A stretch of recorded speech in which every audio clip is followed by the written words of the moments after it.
From Salt Lake Desde City, Salt Lake City, Utah, esta es la sesión del sábado por la tarde de la Conferencia General Anual número 190 de la Iglesia de Jesucristo de los Santos de los Últimos Días, con discursantes seleccionados de entre las autoridades y los oficiales generales de la Iglesia.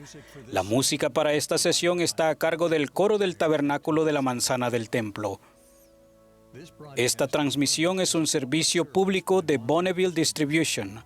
Se prohíbe cualquier reproducción, grabación, transcripción o uso de otra índole de este programa sin el debido consentimiento por escrito.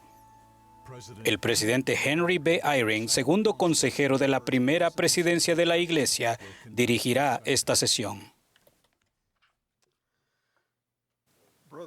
Hermanos y hermanas, les damos la bienvenida a la sesión del sábado por la tarde de la Conferencia General Anual número 190 de la Iglesia de Jesucristo de los Santos de los Últimos Días, al conmemorarse el bicentenario de la primera visión y la restauración de la plenitud del Evangelio de Jesucristo. El presidente Russell M. Nelson, quien preside la conferencia, me ha pedido que dirija esta sesión. Extendemos nuestro saludo a los miembros de la Iglesia y amigos de todo el mundo que están participando en estas reuniones, visión, internet o transmisión satelital. La música de esta sesión, que ha sido grabada previamente, estará a cargo del coro del Tabernáculo de la Manzana del Templo, bajo la dirección de varios directores y organistas. El coro iniciará esta reunión cantando Bandera de Sion. Luego, el hermano Milton Camargo, primer consejero de la Presidencia General de la Escuela Dominical, ofrecerá la primera oración.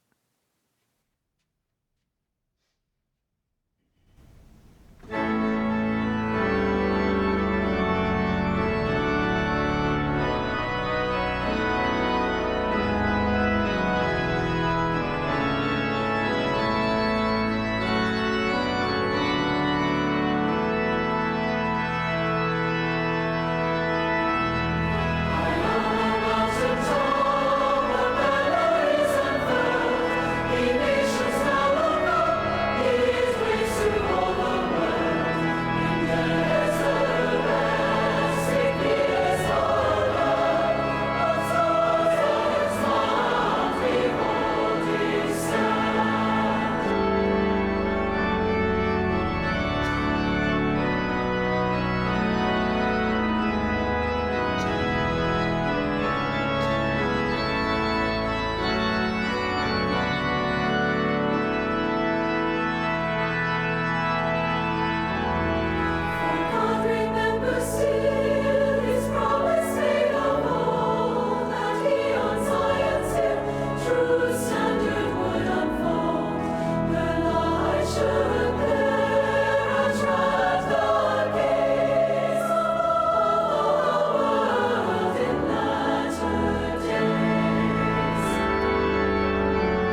Our dear and kind Heavenly Nuestro Father, amado Padre Celestial, venimos a ti en esta conferencia especial y expresamos nuestra gratitud y agradecimiento ya que tenemos la oportunidad de reunirnos.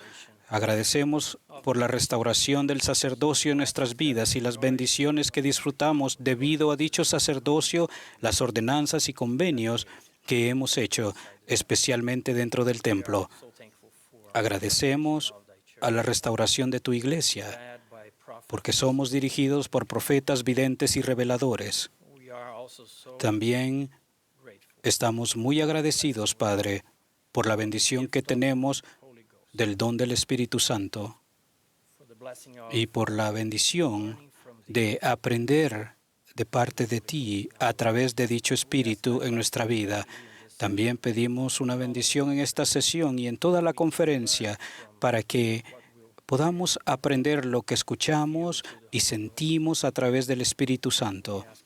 Y te suplicamos que nos bendigas para que podamos recibir una porción en grande de este Espíritu durante toda esta conferencia para aprender y ser mejor y ser más como tu Hijo Jesucristo y compartir tu amor y su amor con todos nosotros, y rogamos esto en el nombre de Jesucristo. Amén.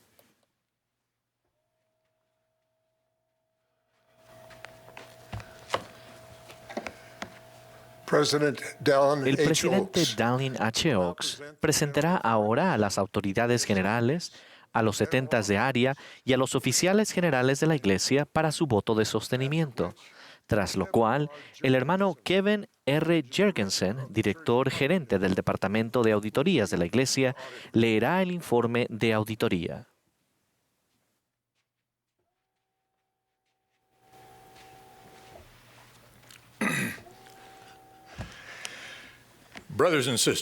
Hermanos y hermanas, voy a presentarles a los 70 de área y oficiales generales y autoridades generales de la Iglesia para su sostenimiento.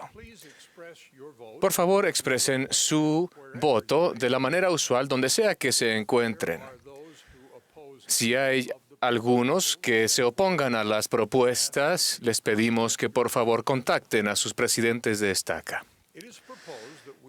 Se propone que sostengamos a Russell Marion Nelson como profeta vidente y revelador y presidente de la Iglesia de Jesucristo de los Santos de los Últimos Días, a Dallin Harris Oaks como primer consejero de la primera presidencia y a Henry Benyon Eyring como segundo consejero de la primera presidencia. Los que estén a favor pueden manifestarlo. Si hay contrarios, pueden manifestarlo. Se propone que sostengamos a Dallin H. Oaks como presidente del Quórum de los 12 Apóstoles y a Melvin Russell Ballard como presidente en funciones del Quórum de los 12 Apóstoles. Los que estén a favor pueden indicarlo. Si hay contrarios, pueden manifestarlo. Se propone que sostengamos a los siguientes hermanos como miembros del Quórum de los 12 Apóstoles: M. Russell Ballard, Jeffrey R. Holland, Dieter F. Uchtdorf, David A. Bednar, Quentin L. Cook, D. Todd Christofferson, Neil L. Anderson, Ronald A. Rasband, Gary E. Stevenson, Dale G. Renland, Garrett W. Gong y Ulises Suárez. Los que estén a favor, sírvanse manifestarlo. Si hay contrarios, pueden indicarlo. Se propone que sostengamos a los consejeros de la primera presidencia y al Quórum de los 12 Apóstoles como profetas, videntes y reveladores. Todos los que estén a favor, sírvanse manifestarlo. Contrarios, si los hay, con la misma señal. Se propone que relevemos a los siguientes hermanos como 70 de área: los élderes Jorge T. Becerra, Mark S. Bryce, Jeremy R. Yagi, Kelly R. Johnson, Adeyinka A. Ojediran, y Moisés Villanueva. Los que deseen unirse a nosotros para expresar agradecimiento por su excelente servicio tengan a bien manifestarlo. Se propone que relevemos con sincera gratitud a los hermanos a la primera presidencia de los hombres jóvenes de la siguiente manera: Stephen W. Owen como presidente, Douglas D. Holmes como primer consejero y M. Joseph Bruff como segundo consejero. Todos los que quieran unirse a nosotros para expresar aprecio a estos hermanos por su extraordinario servicio, sírvanse manifestarlo. Se propone que sostengamos a los siguientes hermanos como setentas de área: Jorge T. Becerra, Matthew S. Holland, William K. Jackson, Jeremy R. Yahi, Kelly R. Johnson, Thierry K. Mutombo, Adeyinka A. Oyediran, Ciro Shmael y Moisés Villanueva como autoridades generales setentas. Todos los que estén a favor, por favor, manifiéstenlo. Si hay opuestos, por la misma señal. Se propone que sostengamos a los siguientes hermanos como setentas de área: J. D. Anderson, Fa'apito Auapau, Frederick Bally Jr., Kevin W. Birch, John W. Boswell III, Francisco Bior, Suchat Chaikana, Matthew R. Clark, L. Guido Cristóbal, Edmark R. Dumas, Carlos A. Gabaldón, M. Andrew Gold, IV, Clark G. Gilbert, Leonard D. Greer, Vladislav Gornostaev, D. Martin Gorley, Richard E. Heaton, Brock C. Hyatt, David H. Huntsman, Norman C. Insong, Daniel Cabazon, Federico M. Canline, Jeffrey J. Kerr, Young-Jun Kwon, David G. LaFrance, Ricardo C. Leite, Marcelo Louza, José G. Manarín, Jeremiah J. Morgan, Mark A. Mortensen, Eduardo Ortega, Nathan Pace, Michael Packer, Omar Palacios, Jorge Pérez, Kirilo Pojilko,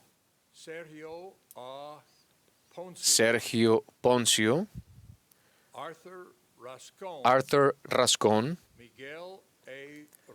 Miguel A. Reynoso, Gustavo Resende, Robert G. Rivarola, Tonga Sai, Luciano Sancari, Rosendo Santos, Henry Savstrom, J. Matthew Scott, James E. Slaughter, Robert T. Smith, Ricardo A. Spencer, Colin C. Stauffer, David C. Stewart, Jared W. Stone, Arlen M. Tumaliawan, Martin J. Turvey, Jan C. Vega, Paul B. Whippy, Chad R. Wilkinson y Dow R. Wilson. Todos los que estén a favor, sírvanse manifestarlo. Los que estén en contra, si los hay. Se propone que sostengamos como a la nueva Presidencia General de Hombres Jóvenes a Stephen J. Lund como presidente, Ahmad Salim Corbett como primer consejero y a Bradley Ray Wilcox como segundo consejero. Los que estén a favor pueden manifestarlo. Contrarios pueden indicarlo. Se propone que sostengamos a las demás autoridades generales, setentas de área y oficiales generales, tal como se encuentran constituidos actualmente. Todos los que estén a favor, sírvanse manifestarlo. Los que estén en contra, si los hay, sírvanse manifestarlo. Invitamos nuevamente a los que se hayan opuesto a cualquiera de los sostenimientos propuestos a que se comuniquen con su presidente de estaca. Gracias por su fe y sus oraciones continuas a favor de los líderes de la Iglesia. Tal como se anunció, Kevin R. Jurgensen leerá el informe de auditoría de la Iglesia del 2019.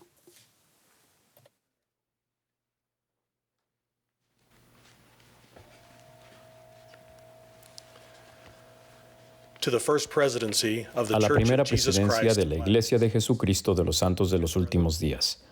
Estimados hermanos, según se nos indica por revelación y se registra en la sección 120 de Doctrina y Convenios, el Consejo encargado de la disposición de diezmos, compuesto por la primera presidencia, el quórum de los 12 apóstoles y el obispado presidente, autoriza el gasto de los fondos de la Iglesia. Las entidades de la Iglesia distribuyen los fondos conforme a los presupuestos, las normas y los procedimientos aprobados. La auditoría de la Iglesia, que está compuesta por profesionales acreditados y es independiente de todos los demás departamentos, tiene la responsabilidad de llevar a cabo las auditorías con el fin de proporcionar garantía razonable en cuanto a los donativos recibidos, los gastos efectuados y salvaguardar los bienes de la Iglesia. Basado en las auditorías llevadas a cabo, el Departamento de Auditorías opina que, en todos los aspectos materiales, los donativos recibidos, los gastos efectuados y los bienes de la Iglesia del año 2019 se han registrado y administrado de acuerdo con los presupuestos, las normas y las prácticas de contabilidad aprobados de la Iglesia. La Iglesia observa las prácticas que se enseñan a los miembros de vivir dentro de un presupuesto, evitar las deudas y ahorrar para los tiempos de necesidad. Atentamente, Departamento de Auditorías, Kevin R. Jurgensen, Director Ejecutivo.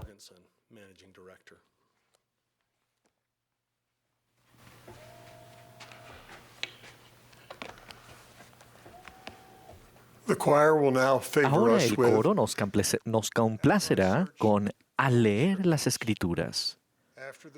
Luego del himno, escucharemos al elder Ulises Soares, del Quórum de los 12 Apóstoles. Después, el elder John A. McCune, de los 70, y el obispo Gerald Cosé, obispo presidente de la Iglesia, nos dirigirán la palabra.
En una ocasión que José Smith estaba reunido con los líderes de la iglesia, él declaró: si quitamos el libro de Mormón y las revelaciones, ¿dónde queda nuestra religión? No tenemos ninguna. Mis queridos hermanos y hermanas, la milagrosa salida a luz del libro de Mormón es el segundo hito fundamental de la restauración en desarrollo del Evangelio de Jesucristo en esta dispensación, luego de la primera visión.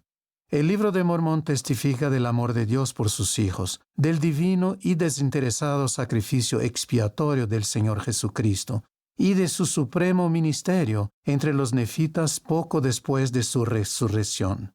Además, testifica que el remanente de la casa de Israel ha de llegar a ser uno mediante su obra en los últimos días, y que ellos no son desechados para siempre. Cuando estudiamos la salida a luz de este libro sagrado de Escritura en estos últimos días, nos damos cuenta de que el proceso entero fue milagroso. Desde que el profeta José recibió de un ángel santo las planchas de oro, hasta su traducción, por el don y el poder de Dios, su preservación y publicación por la mano del Señor. La salida a luz del libro de Mormón comenzó mucho antes de que José Smith recibiera las planchas de oro de manos del ángel Moroni. Profetas de la antigüedad profetizaron acerca de la salida a luz de este libro sagrado en nuestros días. Isaías habló de un libro sellado, que cuando apareciera, las personas estarían contendiendo en cuanto a la palabra de Dios. Esta circunstancia sería el contexto en el cual Dios haría su obra maravillosa y un prodigio para hacer perecer la sabiduría de sus sabios y desvanecer la prudencia de sus prudentes, en tanto que los humildes crecerían en alegría en Jehová, y los pobres entre los hombres se regocijarán en el Santo de Israel. Ezequiel dijo que el palo de Judá, la Biblia, y el de Efraín, el libro de Mormón, serían juntados para ser uno solo. Tanto Ezequiel en el Antiguo Testamento como Ley en el libro de Mormón señalan que ellos crecerán juntamente para confundir la falsa doctrina, establecer la paz y llevarnos al conocimiento de los convenios.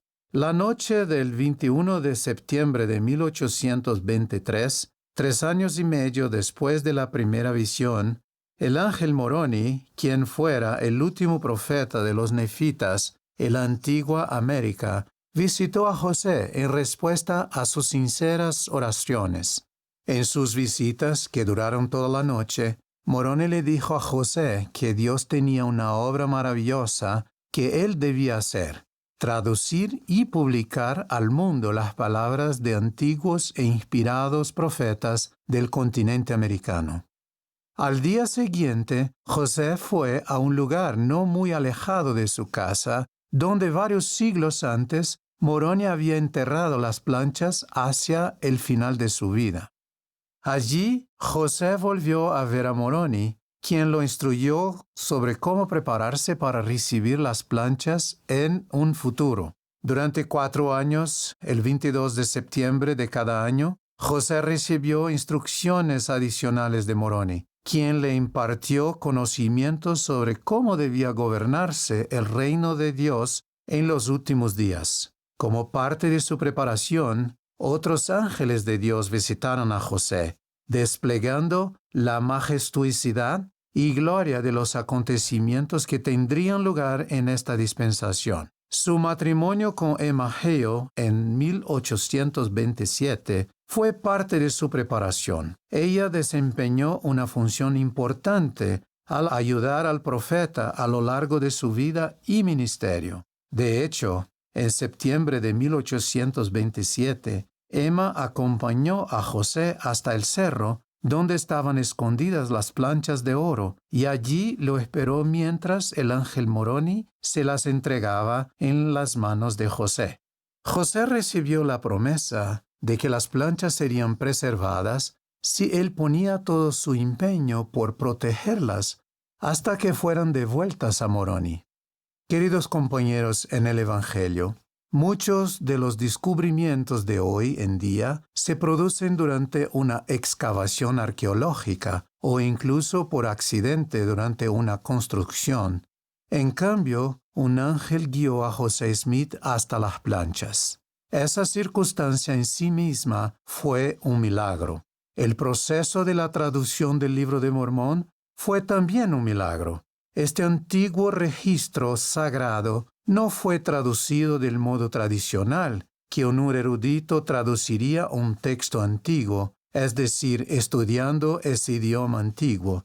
Debemos considerar el proceso más como una revelación con la ayuda de instrumentos físicos que el Señor proporcionó, y no como una traducción hecha por un experto en idiomas. José Smith declaró: por el poder de Dios, traduje de jeroglíficos el Libro de Mormón, cuyo conocimiento se había perdido para el mundo, un acontecimiento maravilloso en el cual estuve solo, un joven sin instrucción, para combatir con una nueva revelación la sabiduría mundana y la ignorancia colectiva de 18 siglos.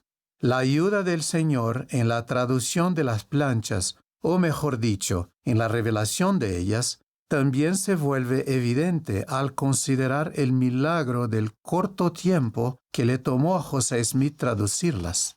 Los escribas de José Smith testificaron del poder de Dios, que se manifestaba mientras trabajaban en la traducción o revelación, por así decirlo, del Libro de Mormón. Oliver Cowdery dijo en una ocasión: estos fueron días inolvidables. Estar sentado oyendo el son de una voz dictada por la inspiración del cielo despertó la más profunda gratitud en este pecho.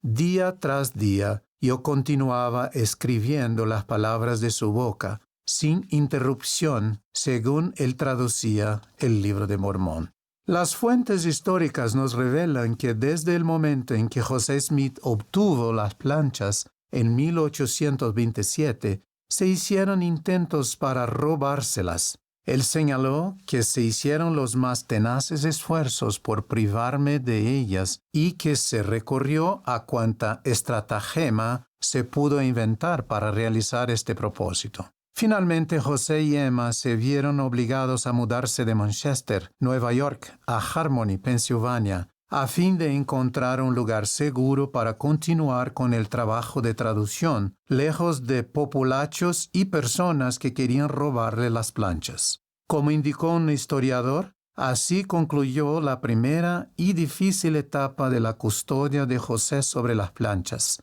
No obstante, el registro se hallaba a salvo, y las luchas que tuvo José para preservarlo le habían enseñado mucho, sin duda, sobre las vías de Dios y las de los hombres, cosa que le sería muy útil en el futuro. Mientras traducía el Libro de Mormón, José se enteró de que el Señor iba a elegir a unos testigos que verían las planchas. Esto es parte de lo que el Señor había establecido cuando dijo que por boca de 2 o de 3 testigos conste toda palabra. Oliver Cowdery, David Whitmer y Martin Harris, quienes eran algunos de los primeros compañeros que tuvo José al establecer la maravillosa obra de Dios en esta dispensación, fueron llamados como los primeros testigos para dar un testimonio especial del Libro de Mormón al mundo. Ellos testificaron que un ángel procedente de la presencia del Señor les mostró el registro antiguo y que vieron los grabados sobre las planchas. También testificaron que oyeron la voz de Dios desde el cielo, declarando que los escritos antiguos fueran traducidos por el don y el poder de Dios. Se les mandó testificar de ello a todo el mundo. El Señor llamó milagrosamente a otros 8 testigos para que vieran con sus propios ojos las planchas de oro y fueron testigos especiales al mundo de la veracidad y la divinidad del Libro de Mormón. Ellos testificaron que vieron y examinaron cuidadosamente las planchas y los grabados que contenían, aun en medio de adversidades, persecuciones y toda clase de dificultades, y aun que incluso algunos de ellos luego flaquearon en su fe. Estos 11 testigos elegidos del Libro de Mormón jamás negaron sus testimonios de que habían visto las planchas. José Smith ya no iba a estar solo en el conocimiento de la visita de Moroni, ni de las planchas de oro. Lucy Mack Smith registró que su hijo volvió a casa exultante de gozo, luego que le fueran mostradas las planchas a los testigos. José les explicó a sus padres: «Siento como si me hubiera liberado de una carga que me resultaba demasiado pesada de soportar, y mi alma se regocija al saber que no estaré enteramente solo en el mundo».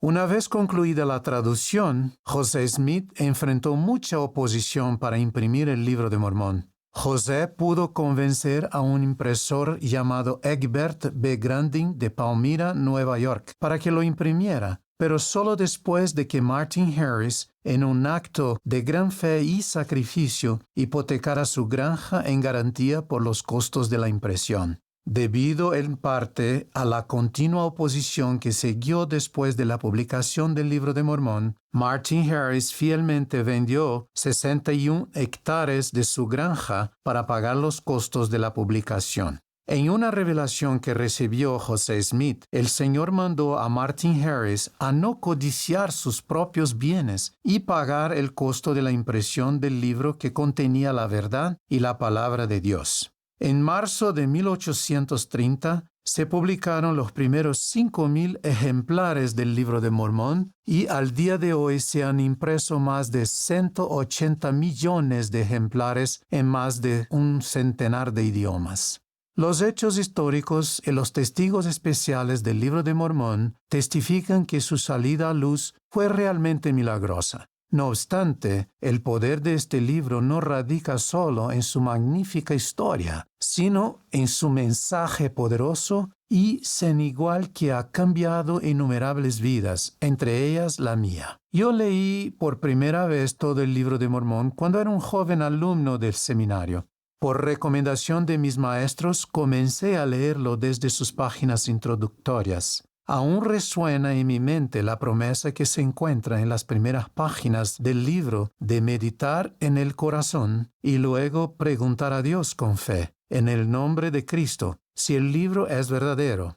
Quienes así lo hagan lograrán un testimonio de la veracidad y la divinidad del libro por el poder del Espíritu Santo. Con esta promesa en mente, buscando con empeño saber más acerca de su veracidad, y con espíritu de oración, estudié el Libro de Mormón poco a poco, conforme completaba las asignaciones semanales de seminario. Recuerdo como si fuera ayer que un sentimiento cálido comenzó gradualmente a henchir mi corazón y a iluminar mi entendimiento, haciéndose más y más deleitable, como lo describió Alma al predicar la palabra de Dios a su pueblo. A través de estas experiencias invaluables, el Libro de Mormón se convirtió en la piedra clave que sostiene mi fe en Jesucristo y mi testimonio de la doctrina de su Evangelio. Llegó a ser uno de los pilares que me testifica del divino sacrificio expiatorio de Cristo. Se ha hecho mi escudo a lo largo de mi vida contra los intentos del adversario de debilitar mi fe e infundir incredulidad en mi mente, y me dio el valor para declarar osadamente al mundo mi testimonio del Salvador. Mis queridos amigos, mi testimonio del Libro de Mormón llegó línea por línea, como un milagro a mi corazón. Hasta el día de hoy, este testimonio continúa creciendo a medida que, con un corazón sincero, sigo buscando entender más plenamente la palabra de Dios que contiene este extraordinario libro de Escrituras. A todos los que hoy escuchan mi voz, los invito a formar parte de la maravillosa salida a luz del Libro de Mormón en sus propias vidas. Les prometo que a medida que estudien sus palabras continuamente y con oración, podrán participar de sus promesas y ricas bendiciones en su vida. Reafirmo una vez más la promesa que resuena en sus páginas, que si preguntáis a Dios, al Eterno Padre, en el nombre de Cristo, si no son verdaderas estas cosas, y si pedís con un corazón sincero, con verdadera intención, teniendo fe en Cristo, Él misericordiosamente os manifestará la verdad de ellas por el poder del Espíritu Santo. Puedo asegurarles que Él les dará la respuesta de un modo muy personal, como lo ha hecho por mí y por muchos otros en todo el mundo. Su experiencia será tan gloriosa y sagrada para ustedes como lo fue para José Smith, para los primeros testigos y para todos los que han procurado recibir un testimonio de la integridad y credibilidad de este libro sagrado. Doy mi testimonio de que el Libro de Mormón es en verdad la palabra de Dios. Testifico que en este registro sagrado se expone la doctrina del Evangelio, se describe el plan de salvación y se dice a los hombres lo que deben hacer para lograr la paz en esta vida y la salvación eterna en la vida venidera. Testifico que es el instrumento de Dios para lograr el recogimiento de Israel en nuestros días y ayudar a las personas a conocer a su Hijo Jesucristo. Yo testifico que Dios vive y nos ama y que su Hijo Jesucristo es el Salvador del mundo, la principal piedra de ángulo de nuestra religión. Y estas cosas las digo en el sagrado nombre de nuestro Redentor, nuestro Maestro y nuestro Señor, sí Jesucristo. Amén.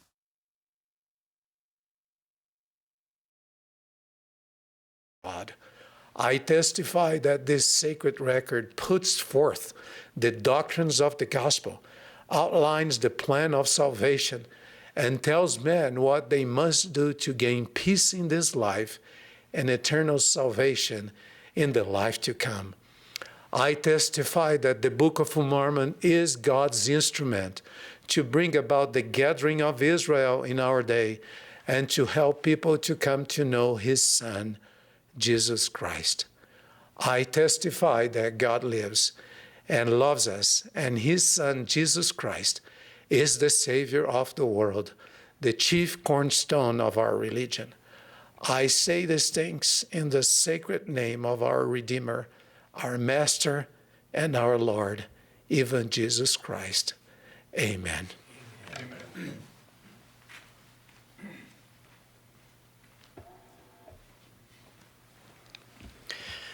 Thank you, Elder Suarez, for your powerful and prophetic testimony of the Book of Mormon. Gracias, Elder Suárez, por ese poderoso testimonio. Recientemente tuve la oportunidad de poder sostener una página del manuscrito del Libro de Mormón. En esta página en particular, por primera vez en esta dispensación, se registraron las palabras de Nefi. Iré y haré lo que el Señor ha mandado, porque sé que Él nunca da mandamientos a los hijos de los hombres sin prepararles una vía para que cumplan lo que les ha mandado. Al sostener la página, me invadió un agradecimiento por los esfuerzos de José Smith, que a la edad de 23 años tradujo el Libro de Mormón por el don y el poder de Dios. Sentí agradecimiento por las palabras del joven Nefi, a quien se le pidió realizar la difícil tarea de obtener las planchas de bronce de manos de Labán. Nefi sabía que si continuaba centrándose en el Señor, tendría éxito al cumplir lo que Él le había mandado. Permaneció centrado en el Salvador a lo largo de su vida, aun cuando sufrió tentaciones, pruebas físicas e incluso traición por parte de algunos miembros de su familia. Nefi sabía en quién podía confiar, poco después de exclamar: «Oh miserable hombre que soy, sí, mi corazón se entristece a causa de mi carne». Nefi dijo: «Mi Dios ha sido mi apoyo. Él me ha guiado por entre mis aflicciones en el desierto y me ha preservado sobre las aguas del gran mar». Como seguidores de Cristo, no se nos libra de los desafíos y pruebas de la vida. A menudo se nos requiere hacer cosas difíciles, las cuales, si las realizamos solos, serán abrumadoras y tal vez imposibles. Al aceptar la invitación del Salvador de «Venid a mí», Él proveerá el apoyo, consuelo y la paz necesaria, tal como lo hizo con Nefi y José. Aún en nuestras mayores pruebas, sentiremos el cálido abrazo de su amor. Al confiar en Él y aceptar su voluntad, experimentaremos el gozo para ser sus fieles siervos, porque Cristo es gozo. En 2014, mientras servíamos en una misión de tiempo completo, nuestra familia experimentó un cambio inesperado. Al irse deslizando sobre un monopatín largo en una colina empinada, nuestro hijo se cayó y sufrió una herida en el cerebro que ponía en riesgo su vida. Al deteriorarse su situación, el personal médico lo llevó de emergencia a cirugía. Nuestra familia se arrodilló en una habitación casi vacía del hospital y derramamos nuestro corazón a Dios. En medio de ese momento de confusión y dolor, fuimos llenos del amor y la paz de nuestro Padre Celestial. No sabíamos qué nos deparaba el futuro, ni si veríamos a nuestro hijo vivo. Sí sabíamos que su vida estaba en las manos de Dios y que los resultados desde una perspectiva eterna obrarían para bien de Él y de nosotros. A través del don del Espíritu estábamos preparados para aceptar cualquier resultado. No fue fácil. El resultado del accidente fue 2 meses de hospitalización mientras presidíamos a más de 400 misioneros. Nuestro hijo sufrió una pérdida de memoria. Su recuperación incluyó largas y difíciles sesiones de terapia física del habla y ocupacional. Los desafíos permanecen, pero con el tiempo hemos sido testigos de un milagro. Entendemos que no todo desafío que afrontemos tendrá el resultado que deseamos. Al mantenernos centrados en Cristo, sentiremos paz y veremos los milagros de Dios, cualesquiera que sean, en su tiempo y a su manera. Habrá momentos en que no podremos ver ninguna manera en que una situación actual termine bien y podríamos expresarnos como Nefi: mi corazón se entristece a causa de mi carne. Habrá ocasiones en que la única esperanza que tengamos sea Jesucristo. Qué bendición es tener esa esperanza y confianza en Él. Cristo es quien siempre cumplirá sus promesas. Su descanso está asegurado para todos los que vengan a Él. Nuestros líderes tienen el profundo deseo que todos sintamos la paz y consuelo que se obtienen al confiar y centrarse en el Salvador.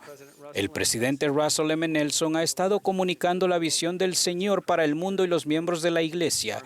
Nuestro mensaje al mundo es sencillo y sincero. Invitamos a todos los hijos de Dios en ambos lados del velo a venir a su Salvador, recibir las bendiciones del Santo Templo, tener gozo duradero y hacerse merecedores de la vida eterna. Esta invitación de venir a Cristo tiene implicaciones específicas para los santos de los últimos días. Como miembros de la Iglesia del Salvador, hemos hecho convenios con Él y llegado a ser sus hijos e hijas engendrados espiritualmente. Se nos ha dado la oportunidad de trabajar con el Señor al invitar a los demás a venir a Él.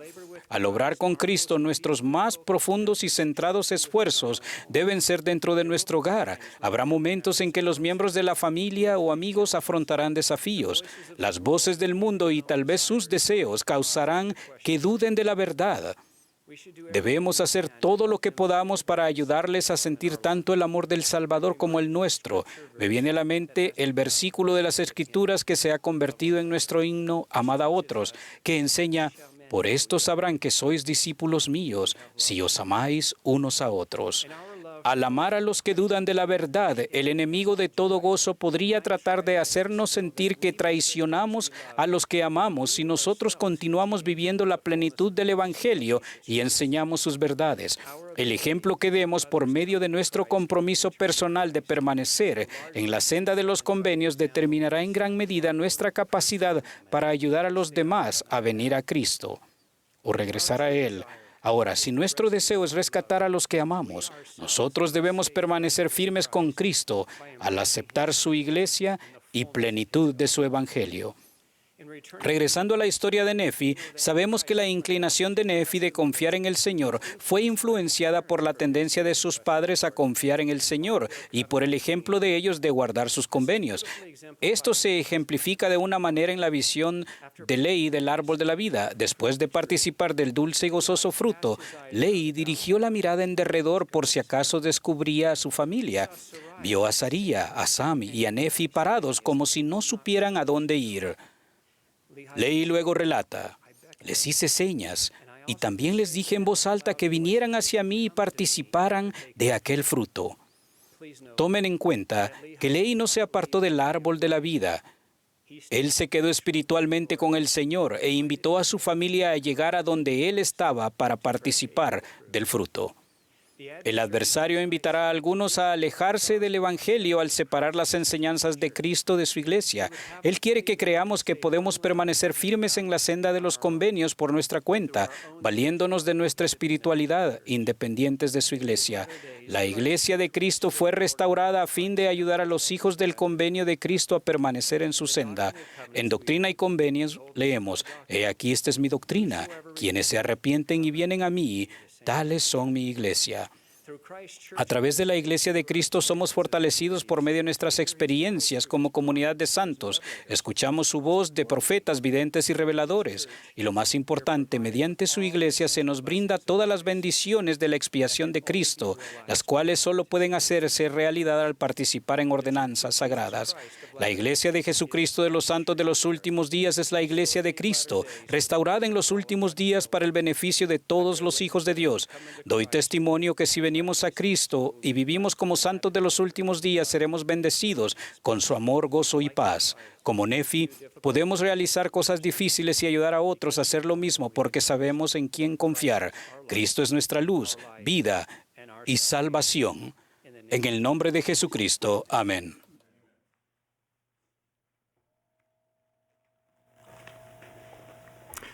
En un soleado día de primavera de 2017 se llevaba a cabo el programa de Puertas Abiertas del Templo de París, Francia, cuando un hombre con una expresión triste se acercó a uno de los guías.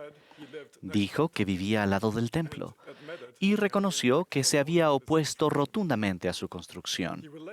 Relató que un día, mientras miraba por la ventana de su apartamento, vio que una enorme grúa bajaba una estatua de Jesús como si fuera desde los cielos y la colocaba suavemente en los terrenos del templo.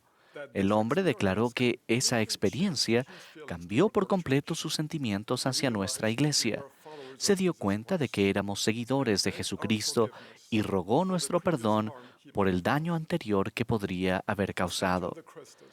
La estatua de Christus, que adorna los terrenos del Templo de París y de otras propiedades de la iglesia, testifica de nuestro amor por el Salvador.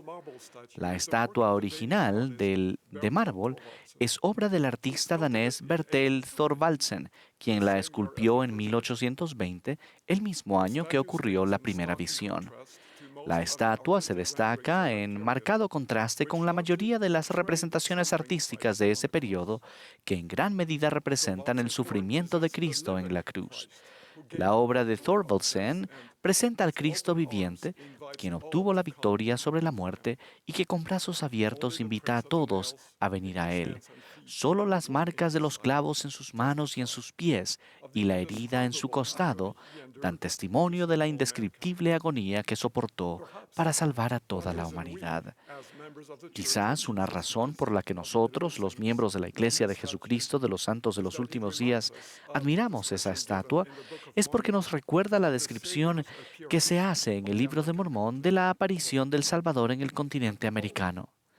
Y he aquí, vieron a un hombre que descendía del cielo, y estaba vestido con una túnica blanca, y descendió y se puso en medio de ellos. Y aconteció que extendió la mano y habló al pueblo diciendo: He aquí, yo soy Jesucristo, y he bebido de la amarga copa que el Padre me ha dado, y he glorificado al Padre, tomando sobre mí los pecados del mundo. Luego invitó a cada hombre, mujer y niño a acercarse y a ponerle las manos en su costado y a palpar las marcas de los clavos en sus manos y en sus pies, para que de ese modo recibieran un testimonio personal de que Él en verdad era el tan esperado Mesías. Esa sublime escena es el clímax del Libro de Mormón. La totalidad de las buenas nuevas del Evangelio se capta en esa imagen del Salvador que tiernamente extiende sus brazos de misericordia para invitar a toda persona a venir a Él y a recibir las bendiciones de su expiación. El mensaje central del Libro de Mormón es restaurar el verdadero conocimiento de la función esencial de Jesucristo en la salvación y exaltación de la humanidad. Este tema resuena desde la página de la introducción hasta las últimas palabras del último capítulo. A lo largo de siglos de apostasía y confusión espiritual, el significado más profundo de lo que Cristo hizo en Getsemaní y en el Gólgota se perdió o corrompió. Cuán emocionado debió haberse sentido José Smith cuando mientras traducía Primer Nefi descubrió esta maravillosa promesa. Estos últimos anales, el Libro de Mormón, establecerán la verdad de los primeros, la Biblia, y darán a conocer las cosas claras y preciosas que se les han quitado, y manifestarán a todas las familias, lenguas y pueblos que el Cordero de Dios es el Hijo del Eterno Padre y es el Salvador del mundo, y que es necesario que todos los hombres vengan a Él o no serán salvos. Las verdades claras y valiosas sobre la expiación del Salvador resuenan por todo el Libro de Mormón. Al enumerar varias de esas verdades, los invito a reflexionar en la forma en que éstas han cambiado o podrían cambiar su vida. Primero, la expiación de Jesucristo es un don gratuito que se brinda a todos aquellos que han vivido, quienes actualmente viven y quienes vivirán sobre la tierra. Segundo, además de soportar la carga de nuestros pecados, el Cristo tomó sobre sí nuestras penas, dolores, sufrimientos, enfermedades y toda aflicción propia de la condición terrenal del hombre. No hay angustia, dolor ni tristeza que Él no haya sufrido por nosotros. Tercero, el sacrificio expiatorio del Salvador nos permite superar las consecuencias negativas de la caída de Adán, incluso la muerte física.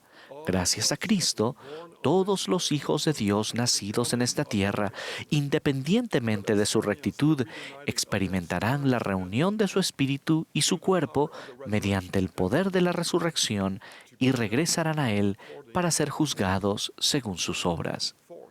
Cuarto, por el contrario, recibir todas las bendiciones de la expiación del Salvador depende de nuestra diligencia en vivir la doctrina de Cristo.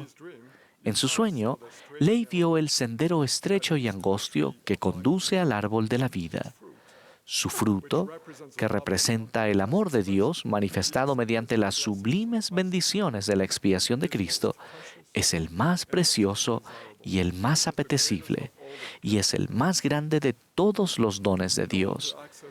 Para acceder a ese fruto, debemos ejercer fe en Jesucristo, arrepentirnos, escuchar la palabra de Dios, recibir ordenanzas esenciales y guardar convenios sagrados hasta el fin de nuestra vida.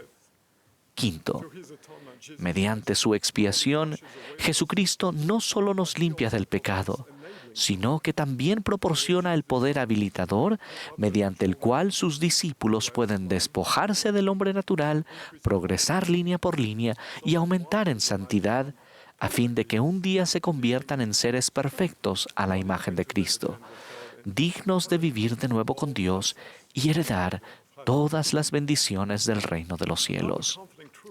Otra verdad reconfortante que se halla en el Libro de Mormón es que la expiación del Señor, aunque es infinita y universal en su alcance, es un don notablemente personal e íntimo, adaptado para cada uno de nosotros individualmente. Así como Jesús invitó a cada uno de los discípulos nefitas a palpar sus heridas, Él murió por cada uno de nosotros personalmente, como si ustedes o yo fuésemos la única persona en la tierra. Él nos extiende una invitación personal para venir a Él y recurrir a las maravillosas bendiciones de su expiación. La naturaleza personal de la expiación de Cristo se vuelve aún más real al considerar el ejemplo de hombres y mujeres notables del Libro de Mormón. Entre ellos se encuentran Enos, Alma, Sesrom, el rey Lamoni y su esposa y el pueblo del rey Benjamín. Sus historias de conversión y testimonios vibrantes proporcionan un testimonio viviente de cómo podemos cambiar nuestro corazón y transformar nuestra vida mediante la bondad y misericordia infinitas del Señor. El profeta Alma hizo a su pueblo esta apremiante pregunta: Si habéis experimentado un cambio en el corazón y si habéis sentido el deseo de cantar la canción del amor que redime, quisiera preguntaros, ¿podéis sentir esto ahora? Esta pregunta es vital hoy día porque, como discípulos del Señor, su poder redentor debe acompañarnos, motivarnos y cambiarnos todos los días. La pregunta de alma también podría reformularse así. ¿Cuándo fue la última vez que sintieron la dulce influencia de la expiación del Salvador en su vida? Eso sucede cuando sienten un gozo intenso y dulce, que les testifica que sus pecados son perdonados, o cuando las pruebas dolorosas de repente se vuelven más fáciles de soportar, o cuando se les ablanda el corazón y pueden expresar perdón a alguien que los haya herido. O puede ser cada vez que advierten que su capacidad de amar y de servir a los demás ha aumentado, o que el proceso de santificación los está convirtiendo en una persona diferente, de acuerdo con el modelo del ejemplo del Salvador.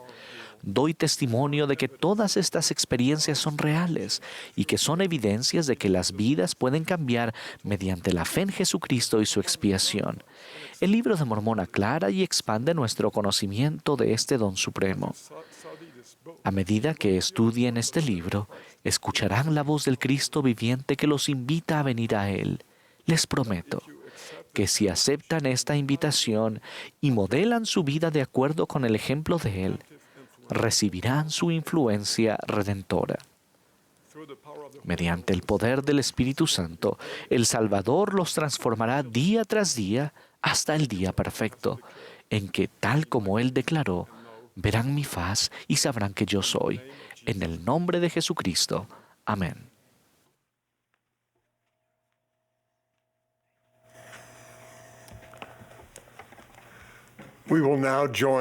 Ahora nos uniremos al coro para cantar A Cristo Rey Jesús.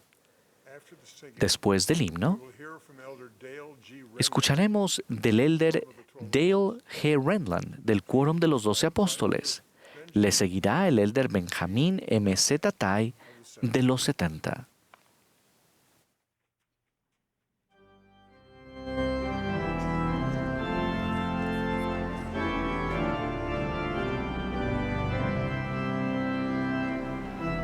Esta es la Conferencia General Anual número 190 de la Iglesia de Jesucristo de los Santos de los Últimos Días.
Throughout time, A través del tiempo, even and especially during difficult times, especialmente durante momentos difíciles, los profetas nos han alentado a recordar la grandeza de Dios y a considerar lo que Él ha hecho por nosotros, como familias, individualmente y como pueblo. direction is found throughout the scripture. Encontramos esta instrucción en todas las Escrituras, pero se destaca notablemente en el Libro de Mormón. La portada explica que uno de los propósitos del Libro de Mormón es mostrar al resto de la casa de Israel cuán grandes cosas el Señor ha hecho por sus padres. El Libro de Mormón concluye con la súplica de Moroni. He aquí, quisiera exhortaros a que cuando leáis estas cosas, recordéis cuán misericordioso ha sido el Señor con los hijos de los hombres y que lo meditéis en vuestros corazones. La constancia con la que los profetas suplican que reflexionemos en la bondad de Dios es sorprendente. Nuestro Padre Celestial quiere que recordemos su bondad y la de su Hijo amado, no para su propia gratificación, sino por la influencia que dicho recordatorio tiene en nosotros. Al considerar la bondad de ellos, nuestra perspectiva y entendimiento se amplían. Al reflexionar en la compasión que ellos sienten, nos volvemos más humildes, firmes y dedicados a la oración. Una experiencia conmovedora con un antiguo paciente muestra cómo la gratitud por la generosidad y la compasión nos transforma. En 1987 conocí a Thomas Nilsson, un hombre extraordinario que necesitaba un trasplante de corazón. Tenía 63 años y vivía en Logan, Utah. Después de su servicio militar durante la Segunda Guerra Mundial, se casó con Dana Wilkes en el templo de Logan. Llegó a ser un dinámico y exitoso constructor. En los años posteriores, a él le gustaba especialmente trabajar con su nieto mayor, Jonathan, durante las vacaciones de la escuela. Los dos desarrollaron un vínculo especial, en parte, porque Tom se veía muy reflejado en Jonathan. A Tom le resultaba frustrante esperar por un donante de corazón. Él no era un hombre paciente. Siempre había podido fijarse metas y lograrlas trabajando fuertemente con una determinación absoluta. Luchando con una insuficiencia cardíaca y aferrándose a la vida, Tom a veces me preguntaba qué estaba haciendo yo para apresurar el proceso. Bromeando, él me sugería medidas que yo podía tomar para que alguien le donara un corazón prontamente. Un día feliz y a la vez devastador, se tuvo disponible un donante ideal para Tom. El tamaño y el tipo de sangre coincidían y el donante era joven, de tan solo 16 años. El corazón del donante era el de Jonathan, el nieto tan querido de Tom. Unas horas antes, ese día, Jonathan había fallecido al impactar un tren contra el auto en el que él viajaba. Cuando visité a Tom y a Donna en el hospital estaban destrozados.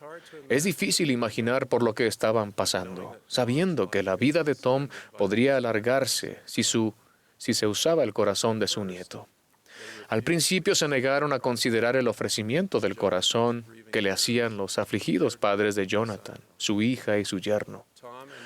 Sin embargo, Tom y Donna sabían que Jonathan tenía muerte cerebral y lograron entender que sus oraciones pidiendo un donante de corazón no habían causado el accidente de Jonathan. Sabían que esta era una dádiva que podía bendecir a Tom en este momento de necesidad. Se dieron cuenta de que algo bueno podía salir de esa tragedia. El procedimiento del trasplante fue exitoso. Después de eso, Tom fue un hombre diferente. El cambio fue más allá de una mejora en su salud o incluso de sentir gratitud. Él me dijo que todas las mañanas reflexionaba sobre Jonathan, sobre su hija y su yerno, sobre la dádiva que él había recibido y lo que esa dádiva había implicado. Aun cuando seguía dando muestras de su buen humor, yo observaba que Tom era más solemne, más considerado y bondadoso de corazón. Tom vivió unos 13 años más después del trasplante, años que de otra manera no habría tenido. Su obituario decía que esos años le permitieron bendecir con generosidad y amor la vida de su familia y de otras personas. Él hizo muchas obras de beneficencia en privado y fue un ejemplo de optimismo y determinación. Al igual que Tom, nosotros hemos recibido dádivas que no podíamos adquirir por nosotros mismos.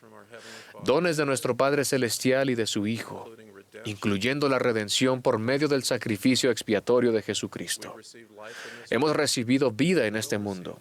Recibiremos vida física en la vida venidera y salvación y exaltación eterna si así lo elegimos.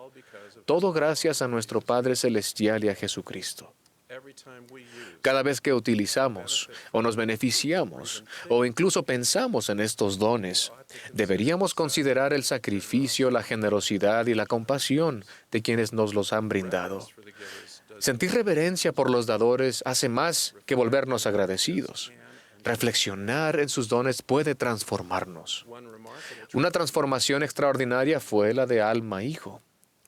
Mientras Alma iba aquí y allá rebelándose contra Dios, se le apareció un ángel. Con voz de trueno, el ángel reprendió a Alma por perseguir a la iglesia, granjeándose el corazón del pueblo.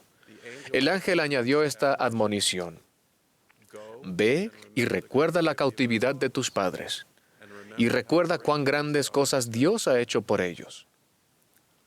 De todas las exhortaciones posibles, esta fue la que el ángel recalcó. Alma se arrepintió y recordó. Posteriormente, compartió la admonición del ángel con su hijo Elamán. Alma le aconsejó: Quisiera que hicieseis lo que yo he hecho, recordando el cautiverio de nuestros padres, porque estaban en el cautiverio, y nadie podía rescatarlos salvo que fuese el Dios de Abraham, y el Dios de Isaac, y el Dios de Jacob. Y él de cierto los libró en sus aflicciones. Alma dijo sencillamente: Pongo mi confianza en él. Alma entendía que por recordar el rescate del cautiverio y el sostén en tribulaciones y dificultades de todas clases, llegamos a conocer a Dios y la seguridad de sus promesas.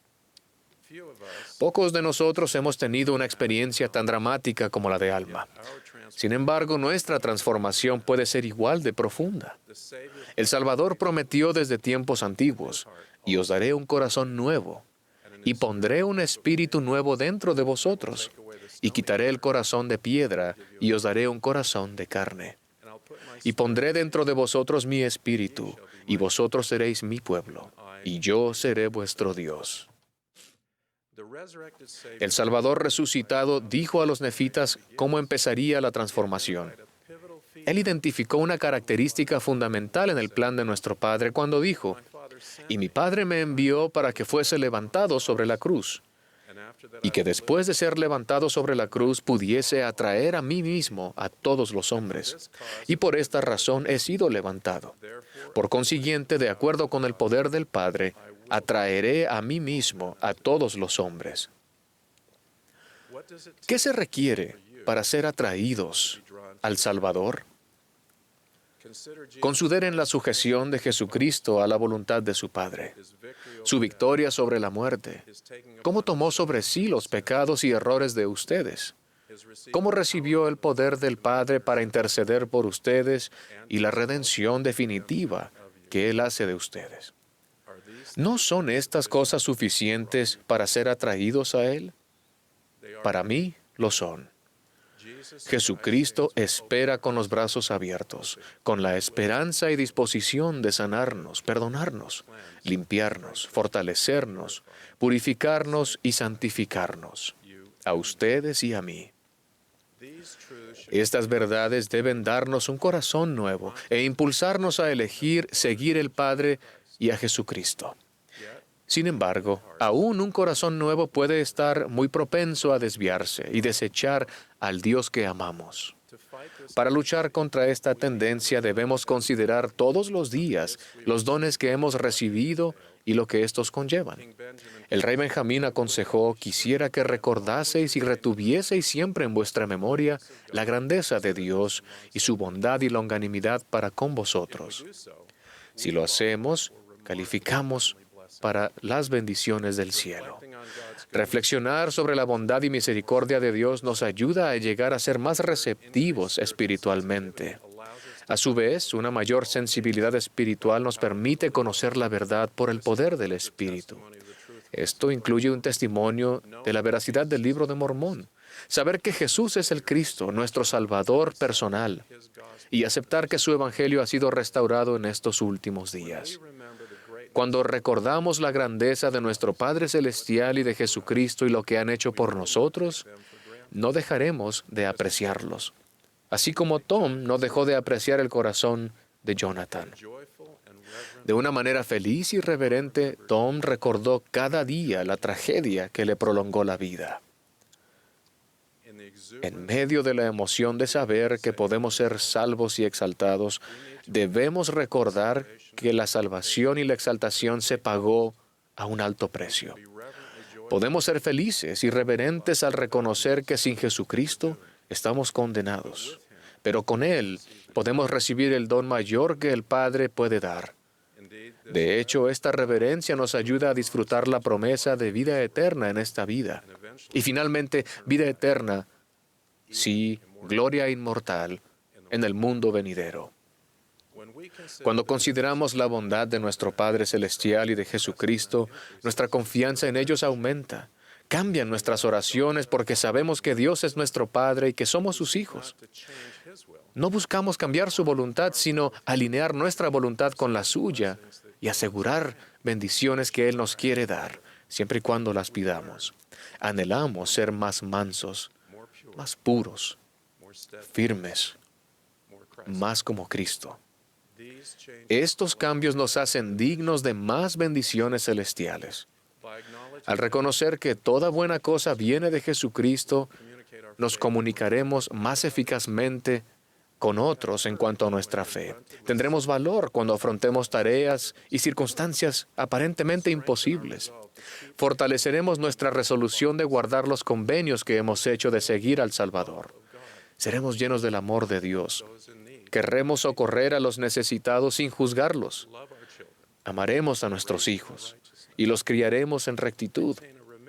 Retendremos la remisión de nuestros pecados y nos regocijaremos siempre. Estos son los frutos extraordinarios de recordar la bondad y misericordia de Dios. En cambio, el Salvador advirtió, y en nada ofende el hombre a Dios, ni contra ninguno está encendida su ira, sino contra aquellos que no confiesan su mano en todas las cosas. No creo que Dios se ofenda cuando nos olvidamos de Él. Más bien, creo que se siente decepcionado. Él sabe que nos hemos privado la oportunidad de allegarnos a Él, al recordarle y recordar su bondad. Entonces nos perdemos que Él se allegue más a nosotros y las bendiciones específicas que Él ha prometido. Los invito a que recuerden cada día la grandeza del Padre Celestial y de Jesucristo y lo que ellos han hecho por ustedes. Dejen que su reflexión sobre su bondad una más firmemente su corazón al de ellos. Mediten sobre su compasión y sentirán más sensibilidad espiritual y llegarán a ser más como Cristo. Contemplar su empatía les ayudará a continuar fieles hasta el fin, hasta que sean recibidos en el cielo, para que así moren con Dios en un estado de interminable felicidad. Nuestro Padre Celestial, refiriéndose a su Hijo amado, dijo, escúchalo. A medida que actúen conforme a esas palabras y lo escuchen, recuerden llenos de gozo y de reverencia que el Salvador ama restaurar lo que ustedes no pueden restaurar, que Él ama sanar heridas que ustedes no pueden sanar, que Él ama reparar lo que ha sido roto irreparablemente, que Él compensa por cualquier injusticia infligida sobre ustedes y que Él ama sanar permanentemente aún los corazones rotos. Al reflexionar sobre los dones de nuestro Padre y de Jesucristo, he llegado a conocer su infinito amor y su compasión incomprensible por todos los hijos del Padre Celestial.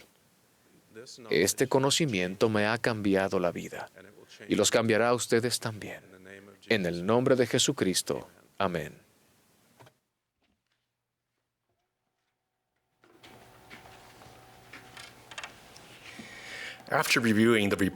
Después de revisar el informe de un examen físico, me enteré que debía efectuar ajustes a mi estilo de vida. Para ayudarme, mi médico me recetó un plan de nutrición y ejercicio que, si yo decidía seguirlo, me transformaría en una persona más sana. Si cada uno nos sometiéramos a un examen espiritual, ¿qué aprenderíamos de nosotros? ¿Qué ajustes señalaría nuestro médico espiritual? Para que nos convirtamos en quienes necesitamos ser, es esencial que sepamos qué hacer y hacer lo que sabemos. Jesucristo es el médico. Mediante su expiación, Él venda nuestras heridas, toma sobre sí nuestras enfermedades y sana nuestro corazón quebrantado. A través de su gracia, nuestras debilidades pueden hacerse fuertes. Él nos invita a seguirlo al aprender de Él, escuchar sus palabras y caminar en la mansedumbre de su espíritu. Él ha prometido ayudarnos en este proceso de conversión, el cual nos transforma y brinda felicidad eterna. El Salvador nos ha dado el Libro de Mormón como una herramienta poderosa para ayudar en la conversión. Dicho libro proporciona nutrición espiritual, prescribe un plan de acción y nos conecta con el Espíritu Santo. Contiene la palabra de Dios con claridad y nos habla de nuestra identidad, propósito y destino. Junto con la Biblia, testifica de Jesucristo y enseña cómo podemos conocer la verdad y llegar a ser como Él. El hermano Sopolo tenía 58 años cuando conoció el Evangelio restaurado de Jesucristo. Cuando lo conocí, había estado sirviendo como presidente de rama durante varios años, pero me enteré de que nunca había leído el Libro de Mormón porque aún no estaba disponible en su lengua materna, el birmano. Cuando le pregunté cómo sabía que el libro era verdadero, sin haberlo leído, respondió que había estudiado el libro ilustrado Historias del Libro de Mormón todos los días, mirando las ilustraciones, usando un diccionario para traducir las palabras en inglés y tomando notas de lo que aprendía. Él explicó, cada vez que estudiaba, oraba en cuanto a lo que aprendía y sentía paz y gozo. Mi mente estaba clara y mi corazón se ablandaba. Sentí que el Espíritu Santo me testificaba que era verdad. Yo sé que el Libro de Mormón es la palabra de Dios. Al igual que este hermano, nosotros podemos estudiar el Libro de Mormón de acuerdo con nuestras circunstancias.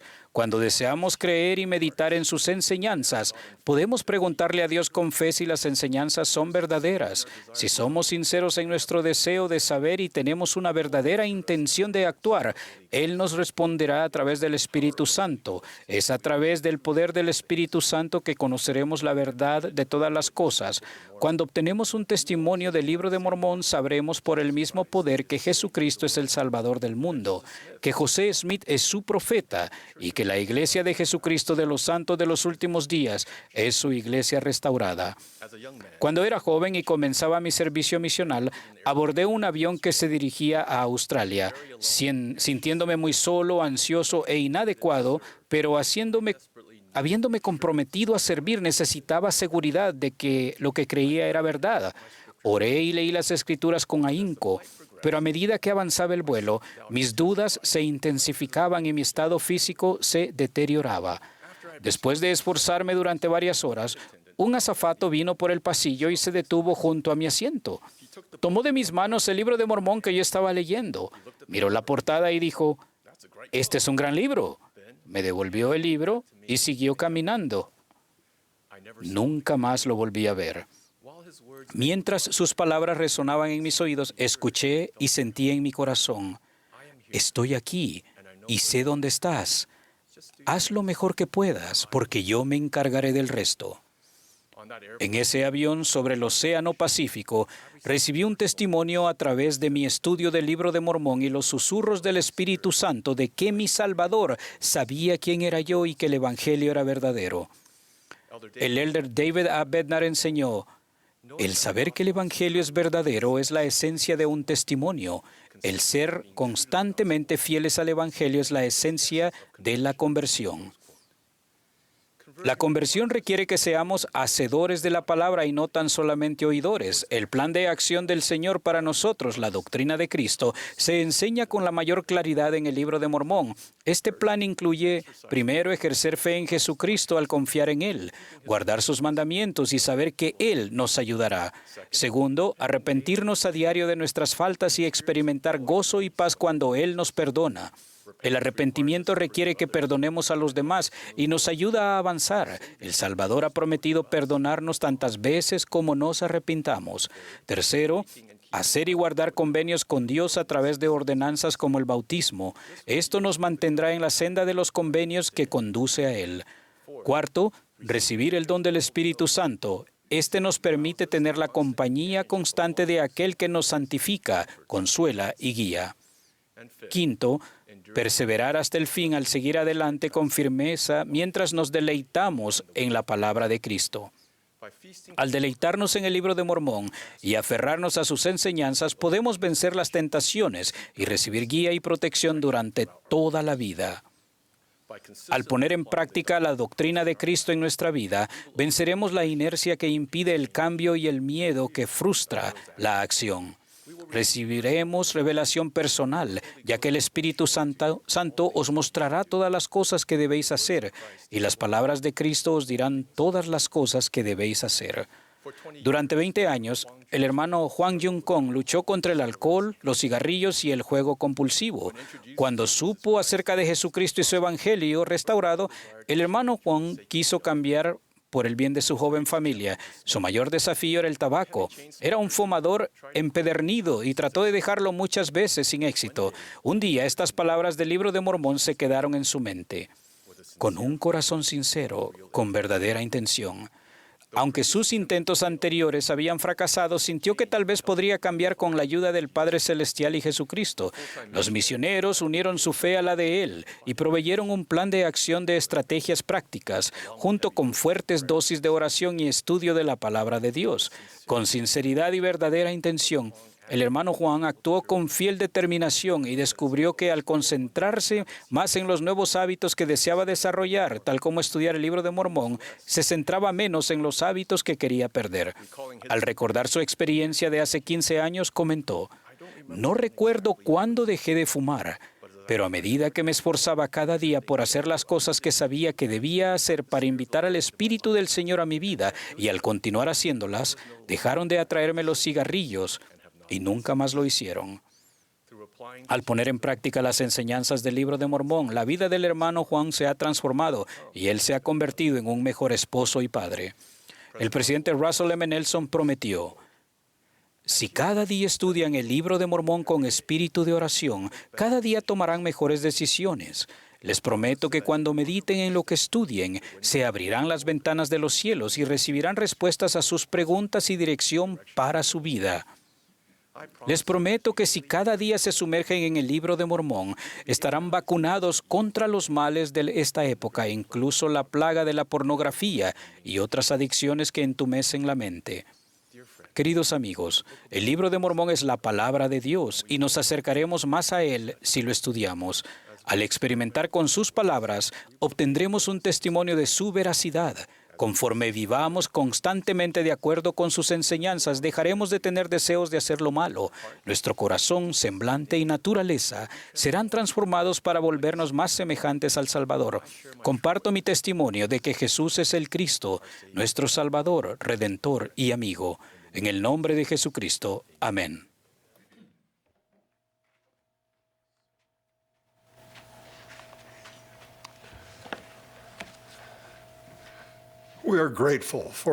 Agradecemos a todos los que nos han hablado esta tarde, así como la hermosa música proporcionada. Les recordamos que la sesión del sábado por la noche comenzará a las 18 horas, hora de Salt Lake City. La transmisión previamente grabada de música y palabras de inspiración se emitirá mañana por la mañana de 9:30 a 10 de la mañana, hora de Salt Lake City. La sesión de la conferencia del domingo por la mañana comenzará inmediatamente después. El último discursante de esta sesión será el elder Gary E. Stevenson, del Quórum de los 12 Apóstoles. Luego de sus palabras, el coro concluirá esta reunión cantando «Oh Dios de Israel». La última oración la ofrecerá el elder Rubén V. Aliaud, de los 70.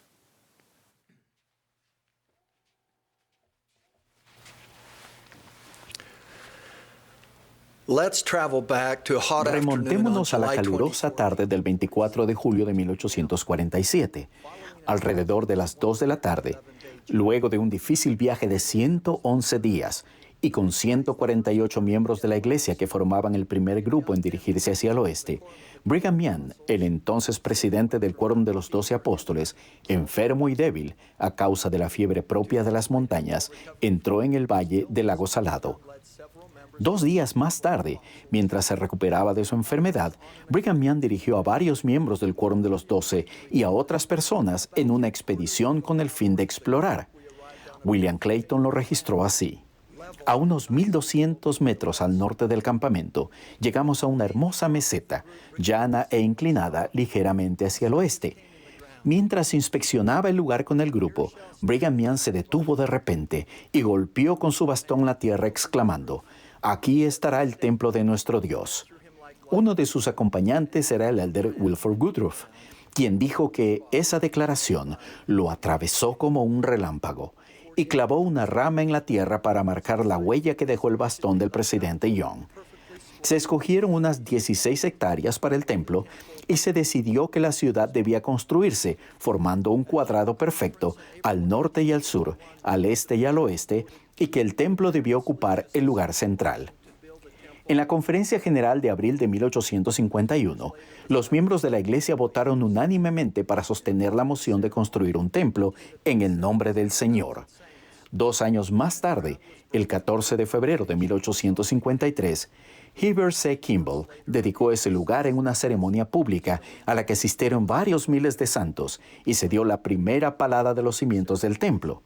Meses después, el 6 de abril, se colocaron y dedicaron las enormes piedras angulares del templo en unas elaboradas ceremonias que incluyeron bastoneros y bandas de marcha y una procesión encabezada por líderes de la iglesia desde el antiguo tabernáculo hasta el terreno del templo, y se ofrecieron discursos y oraciones en cada una de las 4 piedras.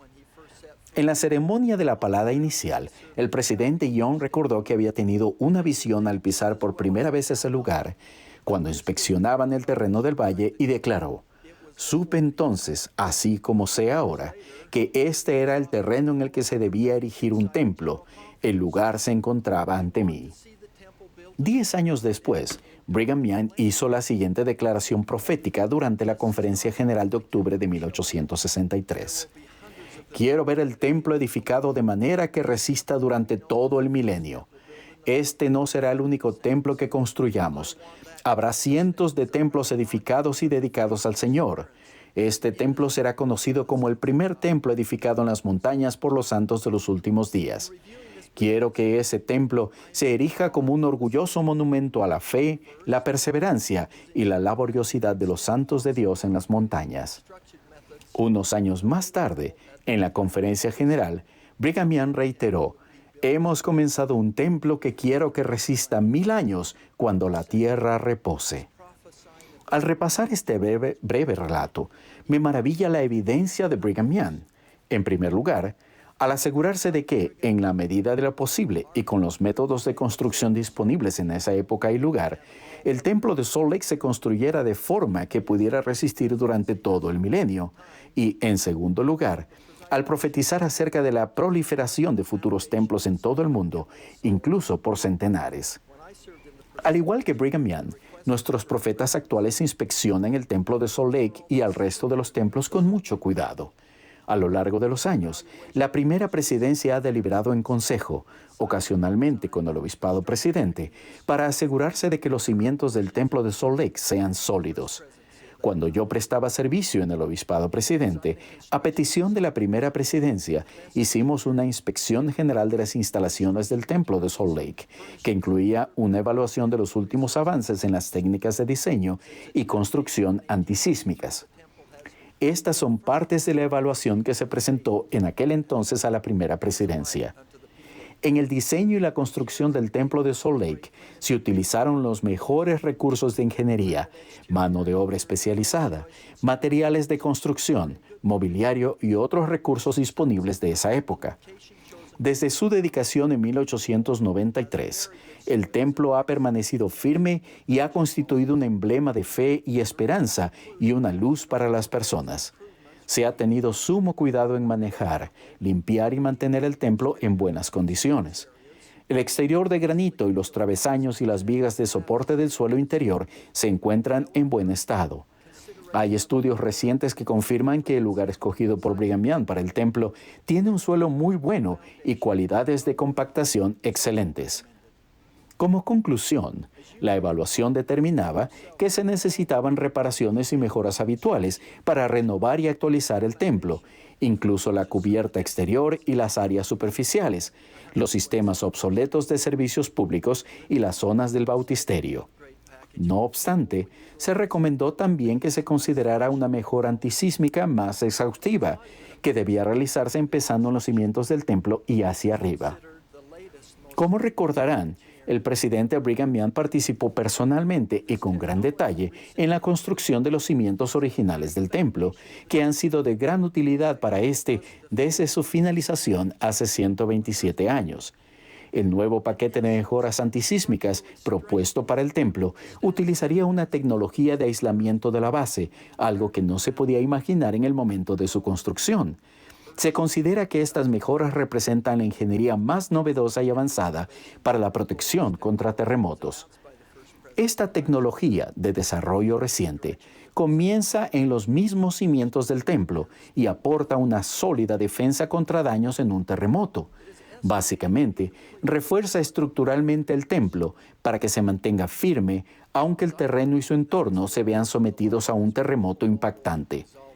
La primera presidencia anunció el año pasado que en la renovación del templo se utilizaría esa tecnología. Bajo la dirección del obispado presidente, la construcción comenzó hace unos meses, en enero de 2020. Se calcula que se terminará en unos 4 años aproximadamente. Cuando contemplo los próximos 4 años de la vida de este hermoso, noble, exaltado e impresionante templo de Salt Lake, los imagino como un tiempo de renovación más que un tiempo de clausura. De manera similar, podríamos preguntarnos, ¿en qué forma esa extensa renovación del templo de Salt Lake podría inspirarnos a experimentar nuestra propia renovación, reconstrucción, renacimiento o restauración espiritual?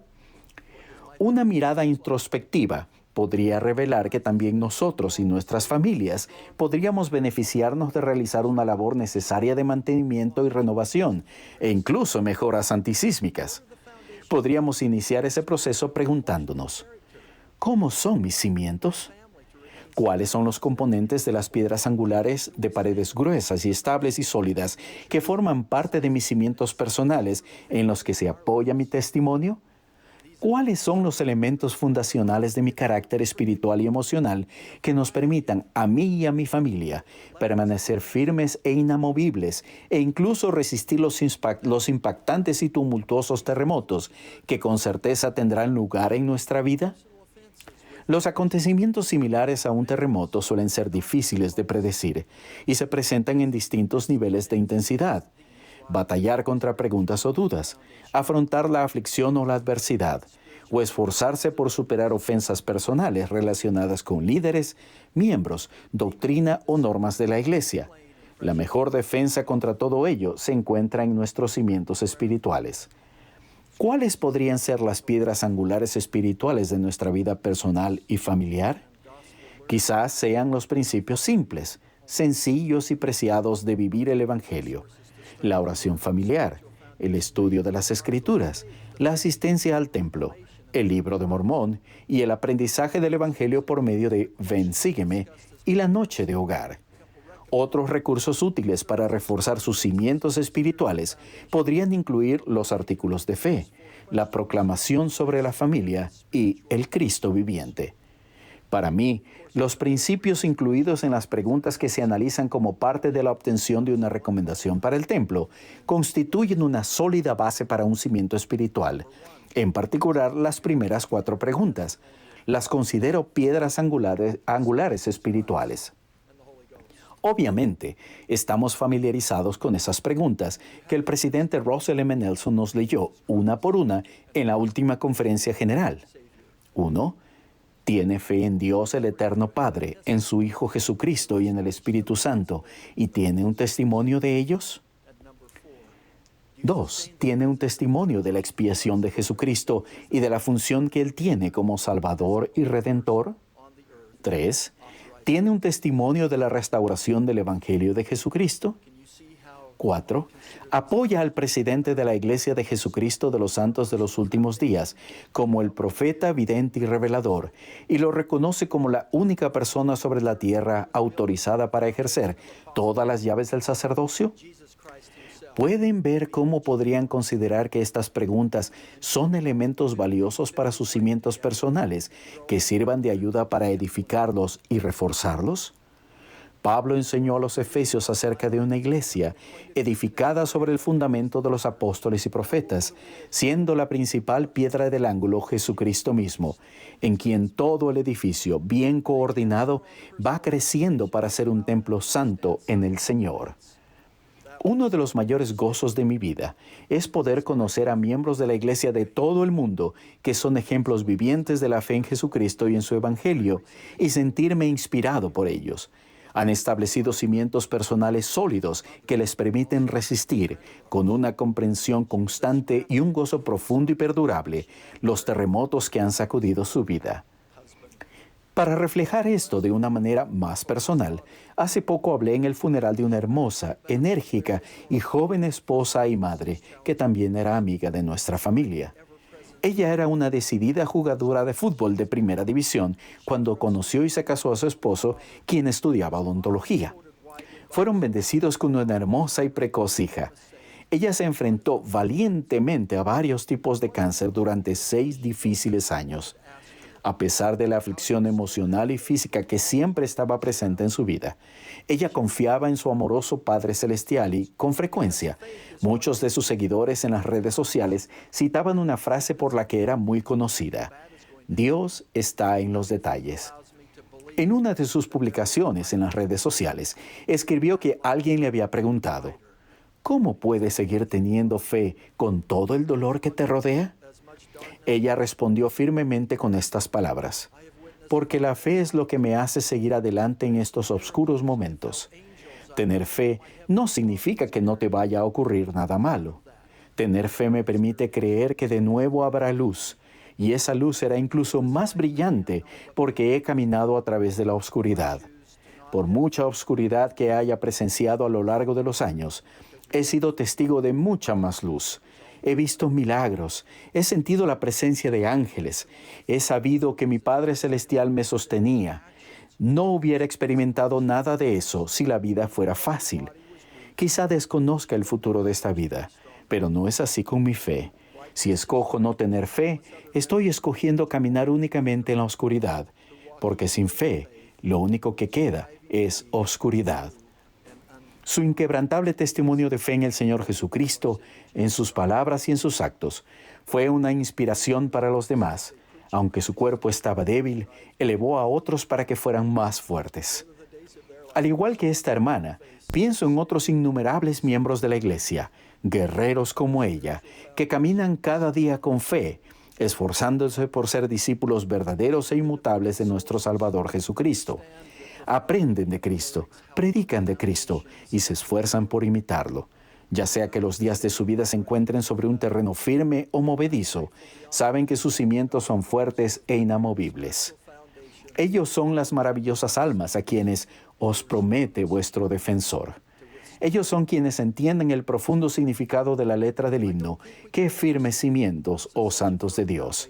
Me siento infinitamente agradecido por poder caminar entre aquellos que han preparado unos cimientos espirituales dignos del nombre de santos y que se encuentran suficientemente fuertes y seguros como para aguantar las muchas conmociones de la vida. Creo que no puedo exagerar la importancia que tienen tales cimientos en nuestra vida personal. Esta verdad se enseña a nuestros niños de la primaria, aun cuando sean muy pequeños. En roca el hombre sabio construyó, y la lluvia descendió, y la lluvia cayó, y todo se inundó, y la casa en la roca se quedó. Las Escrituras refuerzan esta doctrina fundacional. El Salvador enseñó al pueblo del continente americano: y si hacéis siempre estas cosas, benditos sois, porque estáis edificados sobre mi roca. Pero aquellos que de entre vosotros hagan más o menos que esto, no están edificados sobre mi roca, sino sobre un cimiento arenoso. Y cuando caiga la lluvia y vengan los torrentes y soplen los vientos y den contra ellos, caerán. Los líderes de la iglesia esperan sinceramente que las importantes renovaciones del templo de Salt Lake contribuyan a que se cumplan el deseo de Brigham Young de ver el templo edificado de manera que resista durante todo el milenio. Durante los próximos años, ruego que estas mejoras que hagamos en el templo nos conmuevan e inspiren individualmente y en familia, para que también nosotros, metafóricamente, estemos edificados de manera que resistamos durante todo el milenio. Así lo haremos conforme llevemos a cabo el encargo del apóstol Pablo de ir atesorando para nosotros un buen fundamento para el tiempo que está por venir, que echemos mano de la vida eterna. Ruego fervientemente que nuestros cimientos espirituales sean seguros, que nuestro testimonio de la expiación de Jesucristo y de su función como nuestro Salvador y Redentor se convierta en nuestra principal piedra angular. En su nombre, sí, Jesucristo. Amén.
Our dear Heavenly Father, nuestro amado Padre Celestial, al concluir esta sesión de la Conferencia General,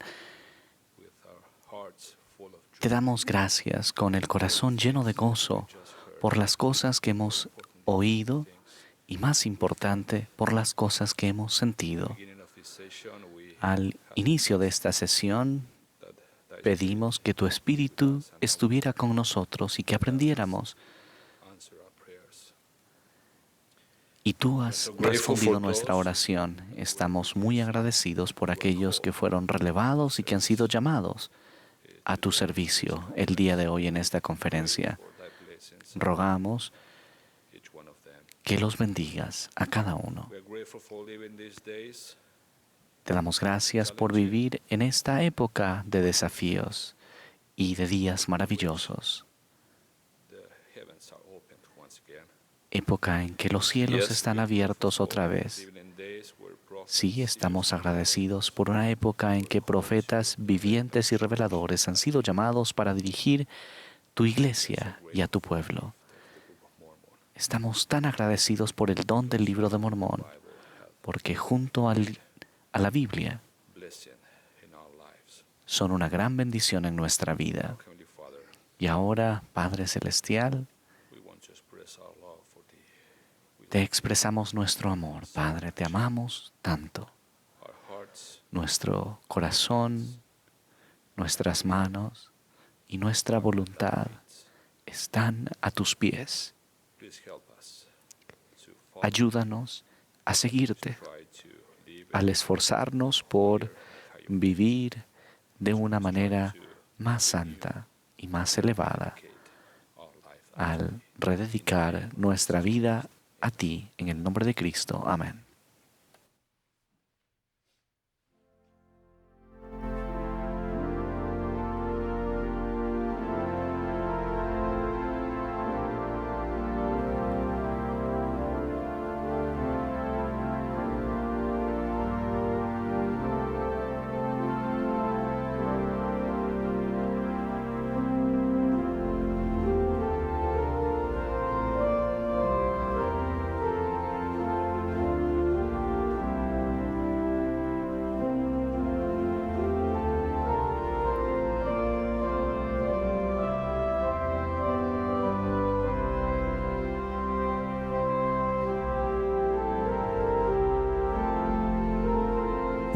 Esta ha sido la transmisión de la Conferencia General Anual número 190 de la Iglesia de Jesucristo de los Santos de los Últimos Días.